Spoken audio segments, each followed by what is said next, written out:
the 2017 Porsche 718 Boxster S.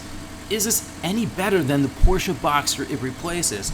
And the Boxster has been known as one of the best mid-engine roadsters on the market today. Well, that's what I want to talk to you about today in this latest Car Buzz unboxing review. I'm Jay, and one of the things I want you to understand by the time I'm done today, whether or not this is a good Porsche.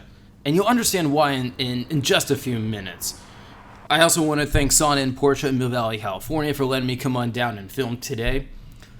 So, looking back at the Porsche Boxster history, it came out in 1996, and it was just immediately everyone loved it because it was this ideal two-seat roadster, nearly perfect 50-50 weight distribution, and it was kind of like for the type of car that Mazda MX-5 Miata buyers bought when they got tired of the Miata, if that's even possible. I'm not so sure, but the Boxster, of course, it was more expensive, and maybe it was a car they wanted to buy because they had more money to blow.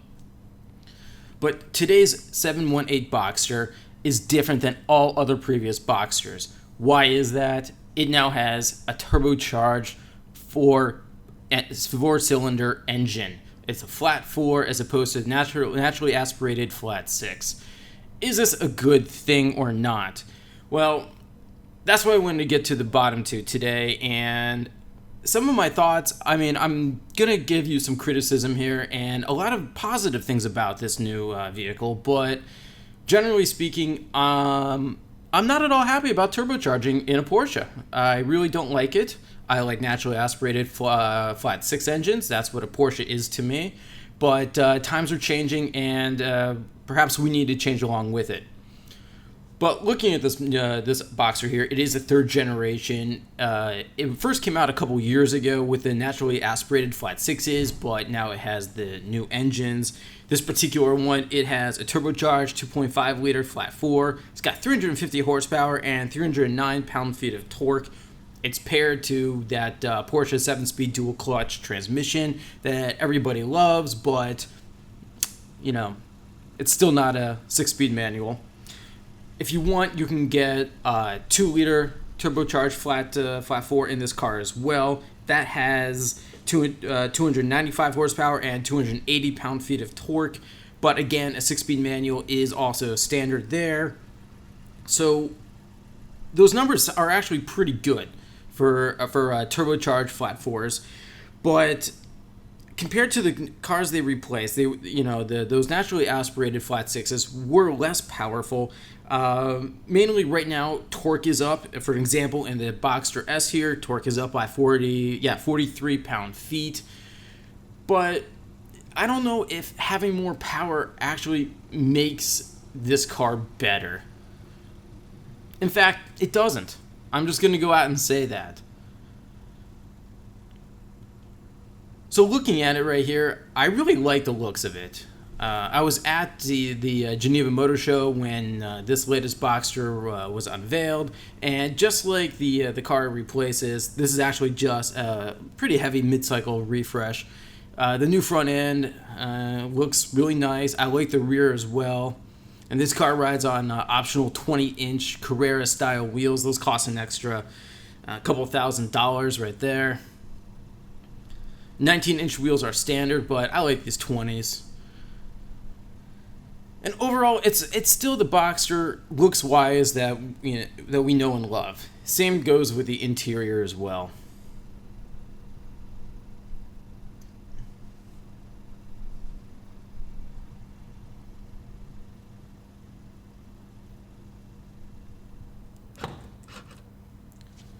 So of course, with a Porsche Boxster as opposed to the 911, there's no rear seat, even though the rear seat in the 911 is, in my opinion, and pretty much everybody else's, borderline useless. Instead, in the Boxster, you get a couple of trunks, one up front, one in back. This is obviously the one up front. It's decent enough space, couple of bags, you're fine. What I do like about the Boxster is it's just such a great daily driver. You can get everything for the most part that you need in there. Long distance road trips is a completely different story. For that, a 911 is better.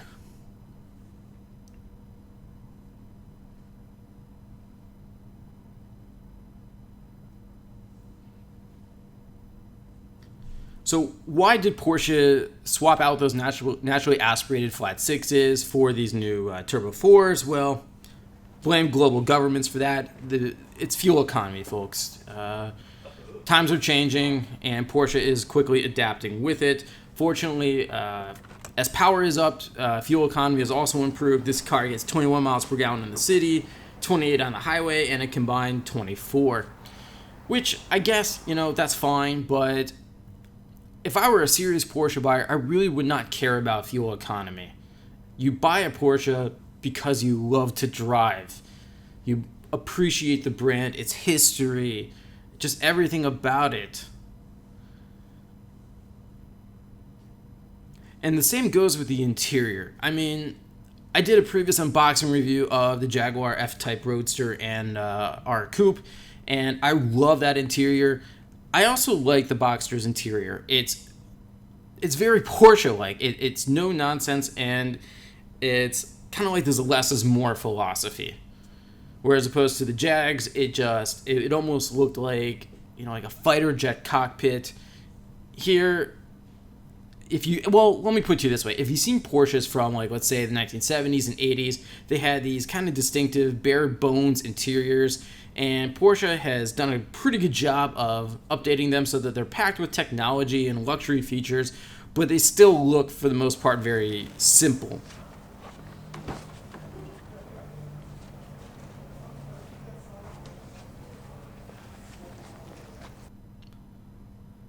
So this particular car here, it comes with what they call the premium package, which costs an extra $3,000.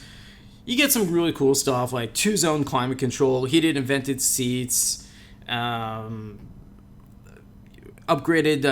stereo system. It's things that Porsche buyers have become adapted to getting these days. Now, like I was mentioning, Porsche buyers from 20 years ago really didn't care as much about luxury features. They wanted a driving experience.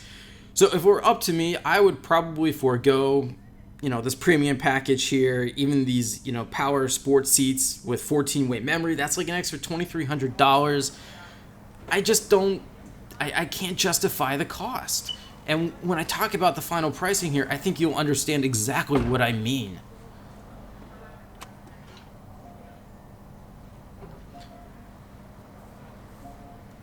But I want you to hear this engine, and I think you're not going to really like what you hear.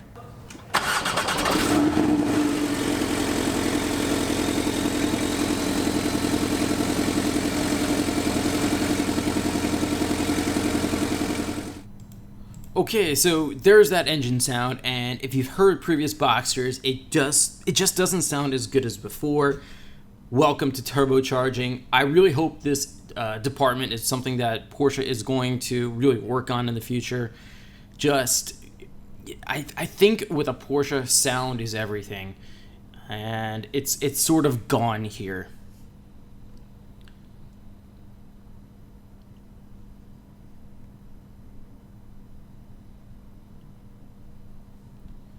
Now, obviously, while that may look like a 6-speed manual, that it's not. It is a dual clutch transmission, and I'm a little undecided about dual clutches. I think they're great. They shift brilliantly fast. Porsche probably makes the best dual clutch out there. BMW's is, well, that's also very good. But in many cars, and the Boxster here counts as one of them, I think having driver's aids like a dual clutch takes away from the overall driving experience. And the same goes with the turbocharging. And I want to explain to you a little bit more about that. So my problem with it is that torque now peaks lower in the rev band than it did in the old 6-cylinder Boxster. Just to compare here, the previous Boxster S, the rev band peaked at 4,500 RPM, but now it peaks at 1950 RPM. And the point is that that's such a low RPM, the car's drivetrain changes. And that's like basically the system of components that delivers power to the rear wheels. It just changes the nature of the car. And Well, I think turbocharging, it can work. Porsche needs to understand that its drivers or its owners, they want a roadster where you have a better driving feel to the road, and just the way that the RPM just kicks in so much lower, it's just a different driving experience for me. And I'm not the only one that feels this way.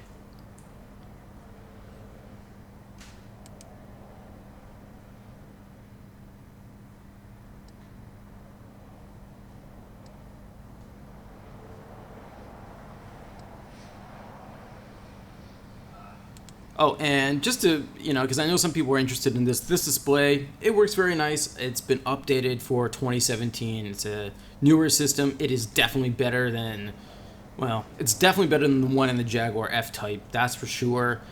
And it's an infotainment system. It works nicely. It controls all the major functions, from the radio to the Bluetooth and the parts of the dual zone climate control.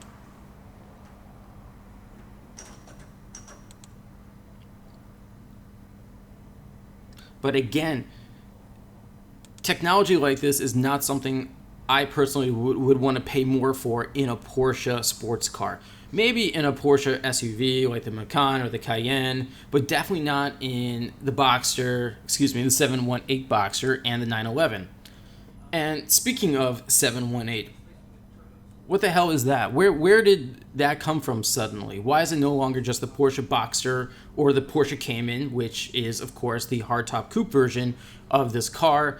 Well, basically, the 718, the name comes back from a late 1950s, early 1960s Porsche mid-engine race car. It raced at Le Mans, and basically Porsche wants to get rid of having their sports cars with an actual letter name, like Cayman, Boxster. Think the Porsche 911, 3 digits. Also, think the Porsche 918 Spider. So, Porsche is essentially, in my theory, in the process of ditching the Boxster and Cayman names. So, the next generation of these cars, they're just going to simply be called the Porsche 718, Roadster, and Coupe.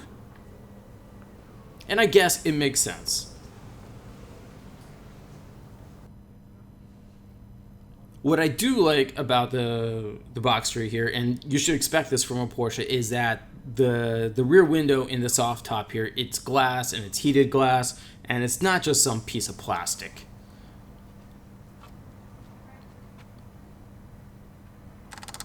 Now, welcome to a couple of the worst cup holders ever. I mean, compared to the Mazda MX-5, where those cup holders were in the center console and removable, Porsche at least did come up with a clever place to put these, and they're kind of flimsy. They do tighten a little bit, so they are somewhat adjustable, but, generally speaking, they're not very good. But also, you have to remember that because this is just a 2-seat roadster, interior space is very limited, and they just needed to find some place to get those cup holders in. Why cup holders? Why do they have to be there? Because American buyers especially demand them. If you look at the Mercedes-AMG GT S unboxing review I did, those Mercedes engineers had to actually re-engineer the center console so for that the cup holders would fit, and as a result, it pushed the gear selector too far back. So, at least Porsche didn't do the same thing here. Another thing that Porsche does very, very well are steering wheels. They just feel excellent. They're sized perfectly. This particular one, it is an upgraded steering wheel, so it has all these extra buttons on them. If you look in the Porsche 911, you can actually get button-free steering wheels. I prefer that. Again, I'm sort of a Porsche purist. I'm just about the driving of the car, as opposed to all the technological gizmos and such.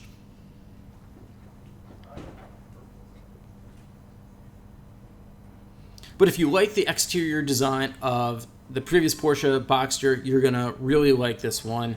It really hasn't changed, as I was saying before. You'd still have that, that 2-pipe rear exhaust. and LED rear taillights. Overall, it's a very nice looking car. But as you can tell, I'm not thrilled about the engine. I don't like the way it sounds. I miss the old flat six. Another thing that's I do have to compliment Porsche on here is the excellent driving position. And another thing that Porsche does really well is chassis development. I mean, this car, it handles brilliantly on the road, especially twisty mountain road types. You have to remember, Porsche builds the benchmark roadster here in terms of chassis feel. And despite the engine and this engine sound change, that fortunately has not changed. And I'm really happy to report that. But now I want to talk to you about pricing. So a base 718 Boxster with a manual transmission starts at 56 grand. The Boxster S starts at 68,000 bucks. And this car here with, all those dealership handling fees, etc., it comes to a total of $86,325. That is bonkers expensive. That's nearly $30,000 worth of extras. And then I want you to bear this in mind. A base Porsche 911 Carrera starts at $89,400.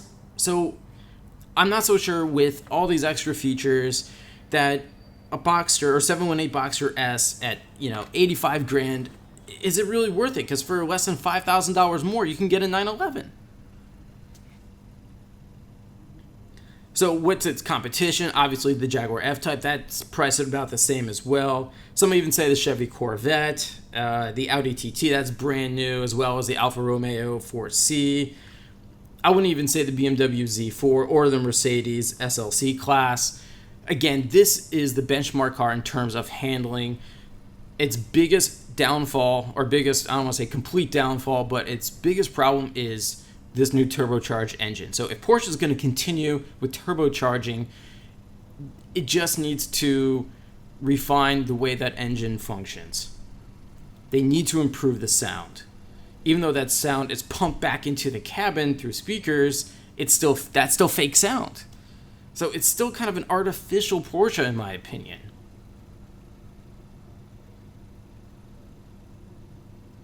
But the two best positives, I will say, it looks great inside and out, and the chassis is just, it's second to none. There's nothing better out in this class of car for just general road feel.